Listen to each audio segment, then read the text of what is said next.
Being lazy and wanting to do things at the same time is like trying to extinguish a grease fire with water. Well, that's just not gonna happen.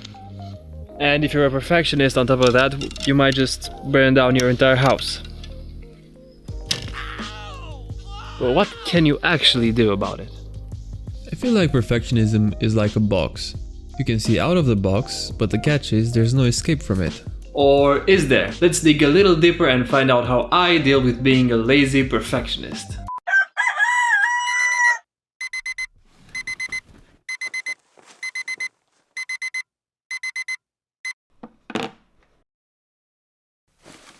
Before we can find a solution to this highly specific problem, we must first understand what a lazy perfectionist is. This is Bob. You are Bob. Let's say that Bob wants to be an artist. He visualizes what kind of painting he wants to make, and he imagines how he wants it to look like. Now Bob has this idea and he's gonna act on it, but Bob is a lazy perfectionist like you and I.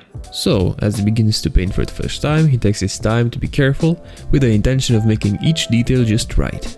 He's happy. After a long day of painting happy little trees, he takes 2 steps back to look at his piece, only to be disappointed as the final result was not up to his expectations. His disappointment is now immeasurable and his day is ruined. Where did Bob go wrong? Well, the real answer is that he actually made nice art, but his expectations were too high.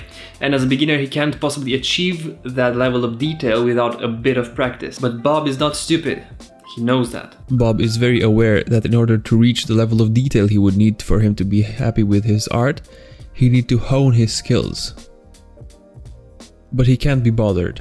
I mean, can you blame him? It's not like the next piece I make is gonna be that much better. So I'd rather spend my time creating a dystopian factory on a foreign planet while eliminating the natives. What? The factory must grow. Yeah. So anyways, how do you deal with wanting to do something perfectly but being too lazy to put in the work to achieve that? Here's how I recently started to do it. Now, before we get into the steps, I want to mention that if you're not a perfectionist, don't try to be one. There's no benefit and you'll just end up bashing yourself over meaningless details. And as Bob Ross would say, try to think of your mistakes as happy little accidents and you will see your outlook change as you start learning from your mistakes instead of just being upset that you made them. Because mistakes are part of learning. And so is failing. Failing is good. Now back to the steps. The first step you need to take is to lower your expectations. Done is better than perfect. Even though you and I might not want to believe it, it's true. The fact of the matter is that if you make something and don't share it, there's no way to get real criticism, and in turn you slow your progression down or even bring it to a halt. This first step might sound really counterintuitive to some of you. I personally struggled the most with this step in particular. If you can get past this one, you will breeze to the next step. Step number 2 is how to actually find motivation. I'm sorry for what I'm about to say, but it's the truth. Action brings motivation. There's this Romanian proverb that roughly translates as appetite comes while eating, and I feel like this fits the best here. So instead of actively waiting for motivation to appear out of nowhere and help you achieve what you want to do, start doing what it is that you want to do, and I promise you after a while motivation will just come to you and you will find it difficult to stop. That's how I learned to get myself motivated on a regular day-by-day basis, and it's worked so far, so give it a try. Step number 3 is set a deadline. Self-imposed deadlines are good. I know it's hard to believe, but deadlines are what's keeping you and I from procrastinating. I myself have never been a fan of deadlines. For example, in school, I'd always wait until the last day to do my assignments, and by doing that, I would hurt the final result and also my academic performance in one fell swoop. But there's a catch.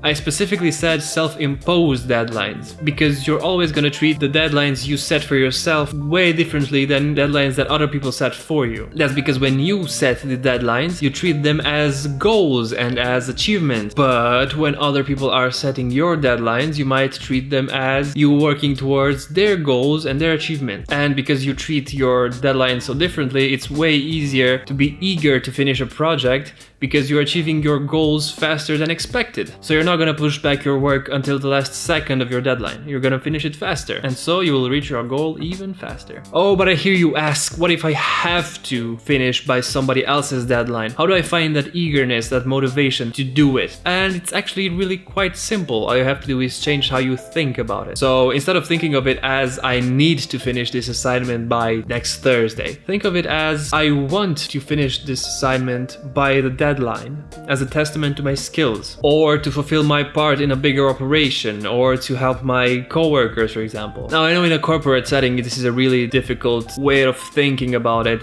especially if you have an asshole boss. Sometimes you just gotta do it. Step number 4 is breaking up your work into pieces. This one seems super unintuitive, but if you don't think actively about it, you might actually be decreasing your performance. Because the whole point of breaking up your work into pieces is to enter the flow state. Okay, quick introduction to the flow state for anyone who doesn't know what it is. The flow state is also known as being in the zone. It's a mental state in which a person is fully immersed in a feeling of energized focus, full involvement and satisfaction while doing something. Okay, now that you have the basic understanding of what the flow state is, I'm going to try to explain to you why breaking up your work into pieces helps you achieve the flow state in a more consistent manner. I'm going to use myself as an example for you to understand things a bit better. Let's say, for example, I have to make a video. Now, let's say I did my research and I found a couple of ideas. Now all I need to do is actually make the video. And I can break that down into 3 steps. I need to make a script, I need to film it, and I need to edit it. Now, in theory, I could start writing the script in the morning, and by midday, when I'm sort of finished with it, I could start filming, but that would take me out of my flow state I entered while writing the script. So instead of doing it that way,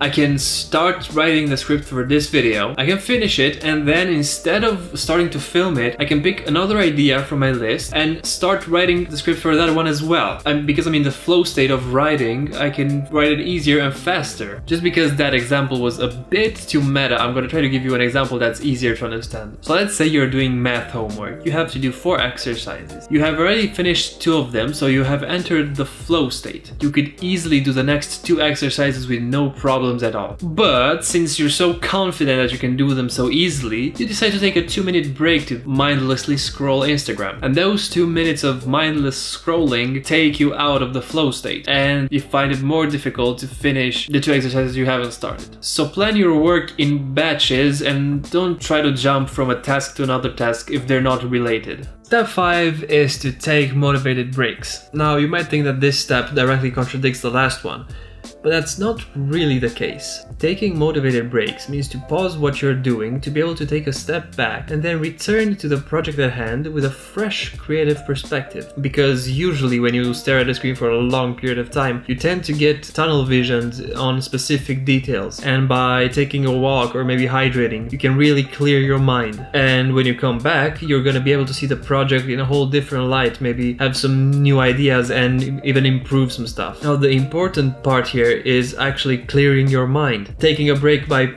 picking up your phone and scrolling through Instagram is not really clearing your mind. Yes, scrolling through Instagram is mindless, but that doesn't mean it doesn't make you think about unnecessary garbage. So try to avoid having social media breaks if possible. So those are the steps I took to become less of a lazy perfectionist. If you want to hear me talk about any of the topics more in depth or have any tips of your own, please let me know in the comment section. If you found the video useful, share it with your friends. If you liked it, give it a like, and if you want to see more, consider subscribing. You can also find me on Twitter and Instagram at bps_paul or twitch.tv/bpscrash. If you start following, I'll start posting. That's our deal. Until then, see you in the next one. Bye!